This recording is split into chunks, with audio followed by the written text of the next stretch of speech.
Alright, we got a Johnson Milemaster gas tank. This is for the older style OMC Johnson Mercury pressure tank motors. Like this one over here with the dual line tank connector. So I'm going to try and replace the O-rings and springs in this connector. I was able to find a whole kit online. It has everything to do the whole tank. But I'm just going to do the connector for this video. So let's see if we can get this apart. We'll start by taking the hose clamps off.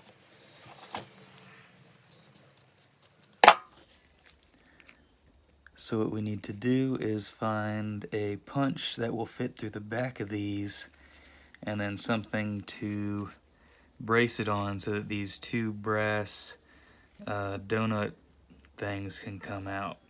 So let's see if we can find that.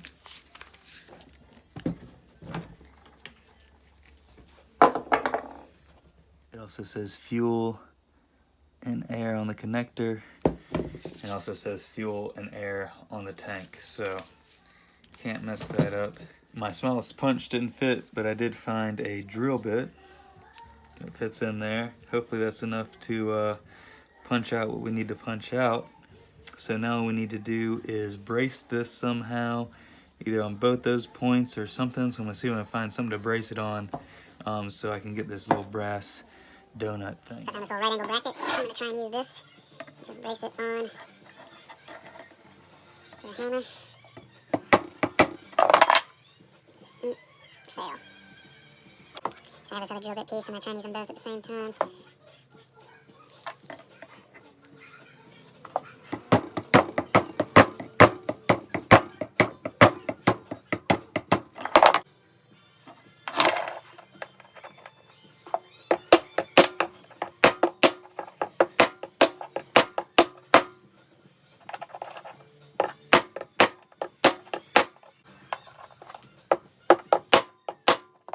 There we go.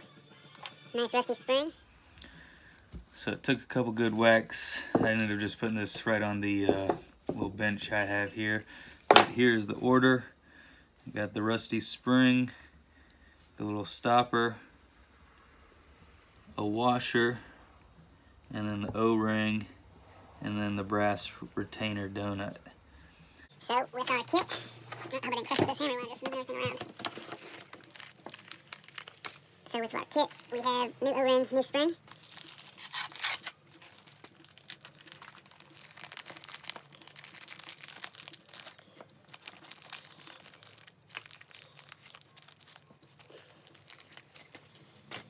So we got our new O-rings and new springs here. And it actually doesn't look too dirty inside the connector. So I'm going to go ahead and put it all back together with the new stuff. So we got the old O-ring. Let's take this out. Very brittle, hard. Let's make sure we don't put that back in. New O-ring, nice and tight in the donut. The washer, and the little stopper. And these springs actually do look bigger than the original spring. I'm wondering if it's still going to work. I'm going to try it. It doesn't quite seem, yeah it does. It definitely is pretty tough to get the stopper in that O-ring. The new one does look slightly bigger than the old one. Alright, so I actually ordered another set of O-rings and springs from a different supplier on eBay.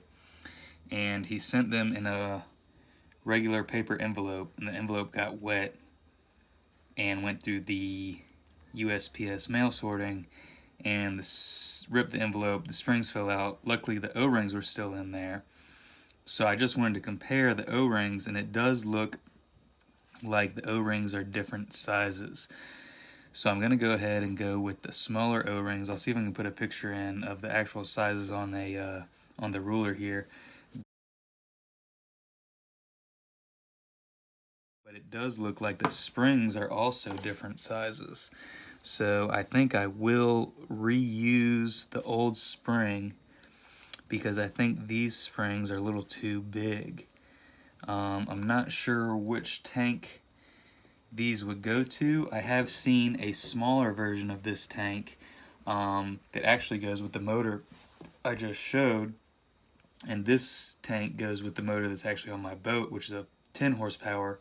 The other one is a 5 horsepower. So I think there's a 6 gallon for the 10 horsepower, and I think there's a 3 gallon for the 5 horsepower, but it still doesn't really explain why these are still bigger. I don't know if there's another bigger version of this tank, but what I'm going to do is go ahead and go with these smaller O-rings, and I will reuse the rusty spring, and we will just see how we go. So this is the brass donut O-ring in there, washer, stopper,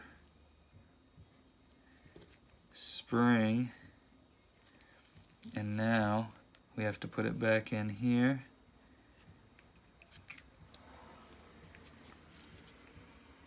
This time I think I will use the big hammer, and man, oh, this is bad. Lies back in.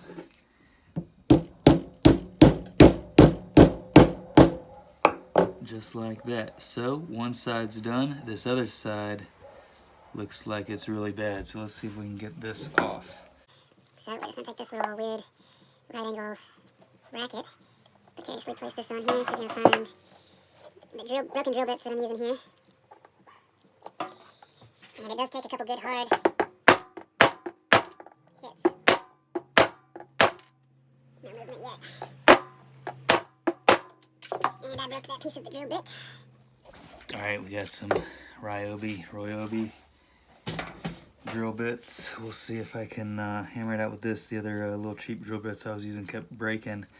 I am going to go to the concrete and see if I can hammer this on the concrete so I don't get so much rebound from this wood bench. Alright, the Ryobi drill bits for the win. I was able to get it out on the concrete, and we can see how varnished this is. So this was probably a major contributor to why this wasn't sealing. It actually doesn't even look like these O-rings are really that bad. I probably might have, they are hard, but I might have just been able to get away with a little bit of a cleaning of all this buildup. But I'm going to take that out. This is the other new O-ring. I am going to clean this off with a little bit of carb cleaner. So it's got a little gasoline in here, almost already evaporated, soaking them down. Got a toothbrush. And I clean it up pretty nice. Just gonna wash them off in here. Got the little brass donut thing pretty done. I'll take this drill bit in here. There we go. That's pretty good. I was going to say you got to worry about the rubber coming in contact with gas, but this should be good for gas because it comes in contact with gas. So, we got the brass donut, O-ring inside, washer, little stopper, the original spring. You know what, I'm going to have to clean out the connector on this side too because it's a lot more dirty than the other side. So I did get a pipe cleaner to clean this side out. It was looking pretty rough. Lots of buildup on there. So we got the O-ring, a little brass donut, the washer, the little stopper, the spring, and we're going to put it all back in here. I'm going to use this big hammer as a base and just tap this in. There we go. Refurbed. Should be good to go. I'm going to connect it air to air, fuel to fuel, and we're going to see if we can test it either. I'm actually going to test it later today. See if I can start the motor before we take the boat out on the water tomorrow. Alright, we got the tank in the boat. We're connected to the motor. Right, oops. Right there, we got some water back there for the pump. We're gonna tighten the cap.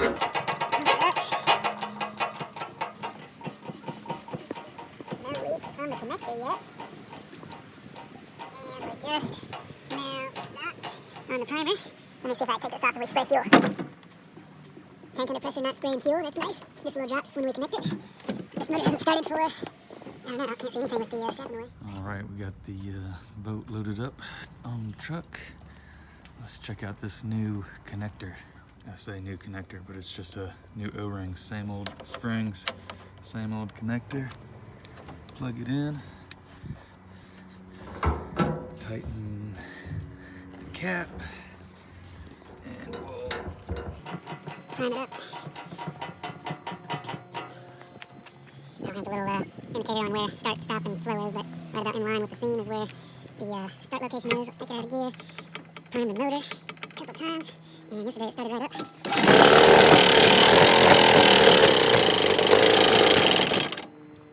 No leaks from the connector that gets some water. I washed this off when I was filling up the bucket. Trash can. But we'll pop it off with pressure in the lines. Nothing spraying out. Good repair. Yonder on the Chattahoochee, never knew how much that muddy water meant to me, but I learned